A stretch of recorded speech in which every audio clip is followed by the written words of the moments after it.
Hey folks, welcome to the rooftop. Trevor here. About 2 months ago, I had a chance to be out in California for some training and got to try a lot of great beers, but one of the beers that really stood out was this IPA from a brewery called Motherearth. They call it their BooKoo, and it was quite a bit different than a lot of the West Coast IPAs that I have seen. It, very light in color, not a lot of crystal malt in there. Really delicious aroma, a lot of mosaic characteristics in that, and like all good craft breweries, they put a lot of great information on their website about this beer. So I took that information and I've built a recipe that's, we'll call it inspired by, it's not really a clone, but a version of that beer.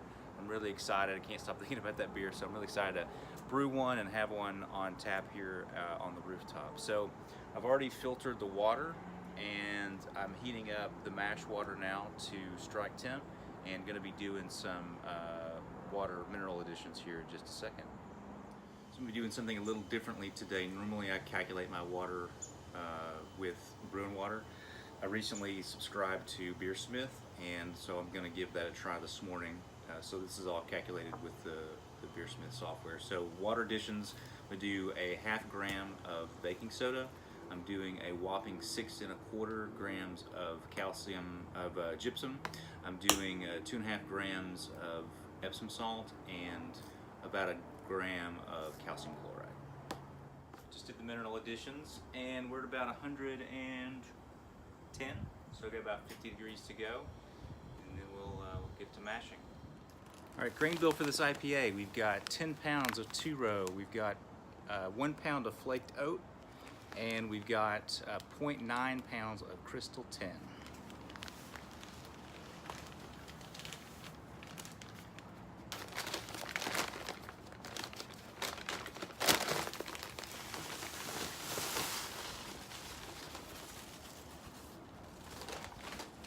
All right, let's get our mash water moved on over.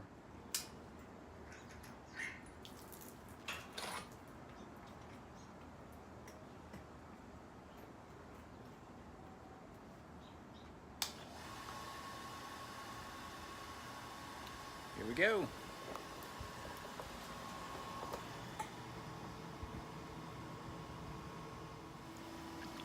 It's nice and stirred up. As always, we're doing a full mash here, so all the water with the grains. Start off with 8 1/4, and usually can get about 6 1/2 into the boil kettle. It's all said and done. So I took a pH reading about 15 minutes into the mash, and I was way off. I was at like 6.19, and there was ½ gram of baking soda in there, and I never used that. Again, this is my first time using Beersmith. So I ended up having to add 3 milliliters of lactic acid, and that's got it back down in a reasonable range here. We're right at the end of the mash. We're just about to get the boil going, so I went ahead and measured everything out. So here's the way our additions are going to work. I've got a ½ ounce of Target. I'm going to do at 60. I've got 1 ounce of Dorado that I'm going to do at 15, along with our Irish moss and our yeast nutrient. And then with 5 minutes left, I'm going to do 1 ounce of Mount Hood. And then lastly, flame out, and then I'm going to whirlpool for 20 minutes, 1 ounce of Simcoe and 1 ounce of Mosaic. All right, into the mash. Time to run this off.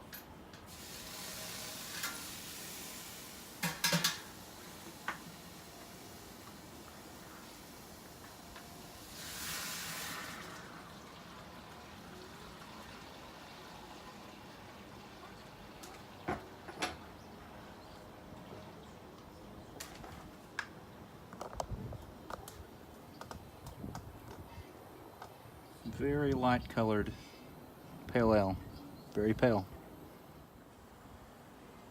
All right, we just hit the boil. Time to do our ½ ounce of Target.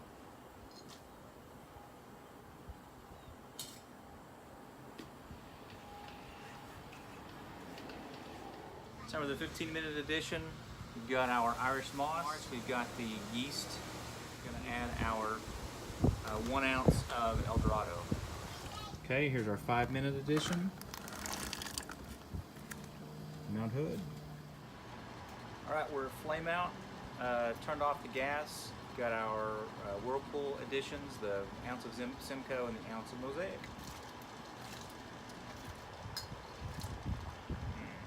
So it's been about 3 days since we brewed this beer, and it's time to do the first dry hop edition. So I'll get a 1/2 ounce of Mosaic and a 1/2 ounce of Simcoe.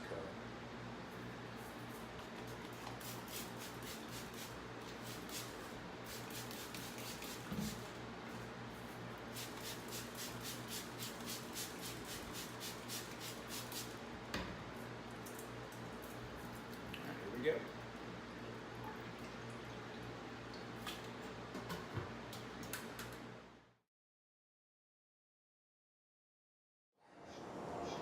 Okay, so let's wrap this up with a tasting here. So this is the BooKoo inspired IPA that I made loosely based on the information I was able to find on Motherearth's website for their beer. So right off the bat, you can see this beer is not clear.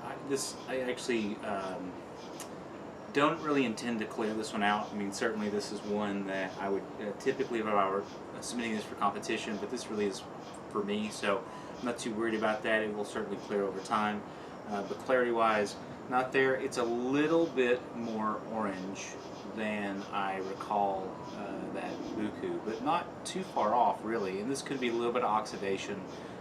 You know, anytime you use flake wheat, that's a possibility. So it's a little oranger than I expected, but that's okay. I still think it looks great. It's a really nice color on this beer.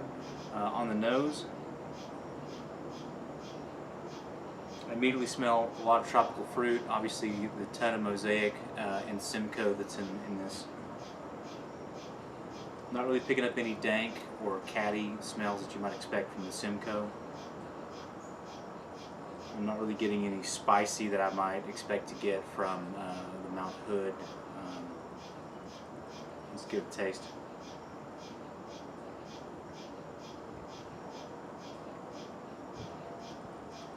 So it's nice clean fermentation. I taste nothing from the yeast whatsoever. Malt's nice, just kind of sitting, it's more the backbone for the whole thing.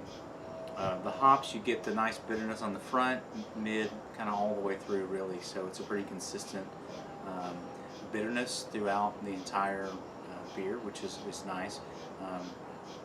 I think since I was really going for more of a West Coast style, it could be slightly more bitter, so I might bump up that bittering addition next time I do this beer from a 1/2 ounce to maybe a 3/4 of an ounce, or maybe even a full ounce.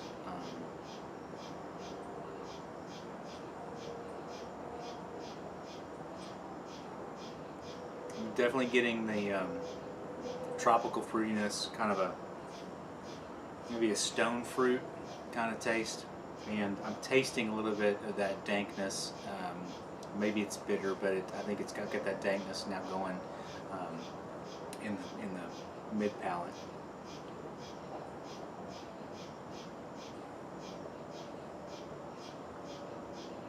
Yeah, not getting much else, but anyway, really good beer. You know, I think it kind of ended up being an in-between, almost between a Northeast IPA and a West Coast IPA, but I still think it's a really great beer, and I really enjoy this.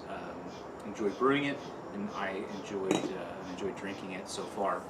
So, you know, if you like the video, please like it on YouTube. Please comment. I'd love to hear your feedback and thoughts on the process, the beer, the recipe, whatever that may be. You can also find my brew day notes and all of my beers and all my videos on my website, welcometotherooftop.com. And lastly, if you like these videos, please subscribe. Thanks very much.